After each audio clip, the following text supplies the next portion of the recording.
À Gaillac, l'ensemble architectural autour de la tour Palmata vient d'être inscrit aux monuments historiques. Elle rejoint la tour elle-même inscrite en 1927, découverte de cet édifice datant du Moyen-Âge, non ouvert au public. Oriane Dufaux, Nicolas Bonduel. À 2 pas de l'abbaye Saint-Michel, la tour Palmata, ancienne demeure de la famille Gaillac au Moyen-Âge, regorge de trésors cachés.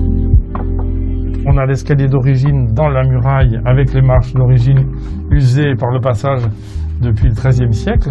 Tout en haut de ces escaliers étroits, à l'abri des yeux du public, de nombreuses peintures ont résisté au passage du temps.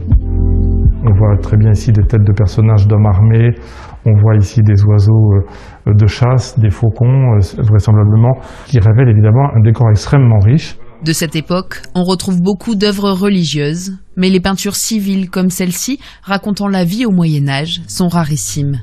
On connaît des éléments fragmentaires de ce type-là dans d'autres demeures du Languedoc, mais un ensemble aussi important et en aussi bon état dans une architecture contemporaine comme celle-ci, c'était effectivement assez rare.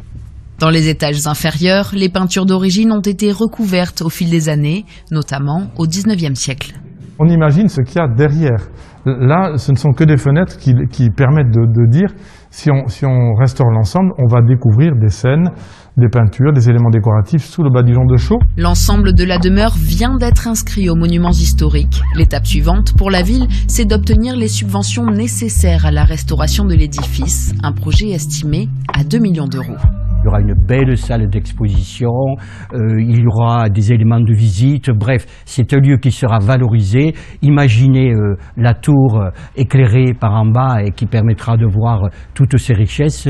Ça va être un lieu qui sera couru et même s'il n'y a pas de pandémie, il y aura une longue file d'attente dans la rue du Mercat pour voir le bâtiment. Mais pour découvrir ces trésors du Moyen-Âge, il faudra encore être un peu patient. L'édifice ne pourra pas accueillir de public avant une dizaine d'années.